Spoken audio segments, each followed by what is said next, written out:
নরেন্দ্র মোদী মানেই স্বার্থপর একজন রাজনৈতিক নেতা। শেখ হাসিনাকে ব্যবহার করেছে রাজনৈতিক হাতিয়ার হিসাবে। বিশ্ব যখন হাসিনার বিরোধী, তখন মোদী তার টেকনিক্যাল দিয়ে হাসিনাকে কাজে লাগিয়েছে। বাংলাদেশকে বিকারি করে নিজ দেশের জনগণের কাছে ভালো সেজেছে দীর্ঘদিন ক্ষমতায় টিকে থাকার জন্য। মোদীর সাপোর্ট পেয়ে হাসিনা হয়ে ওঠে অত্যাচারী ওই স্বৈরাচারী সরকার। হাসিনার দলের নেতাকর্মীরাও করতে থাকে অন্যায়, লুটপাট, টাকা পাচার করা। বঙ্গবন্ধুর আদর্শকে মাটি দিয়ে তার পরিবারের খুনের প্রতিশোধ নিতে থাকেন হাসিনা। হাসিনা শুধু আওয়ামী লীগকেই ভালোবাসে, মানুষকে না। দেশের ইসলামকে ভালোবাসতেন না হাসিনা।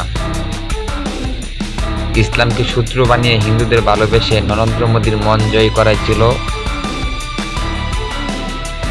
হাসিনার কাজ। কিন্তু আল্লাহ ছাড় দেন, কিন্তু ছেড়ে দেন না।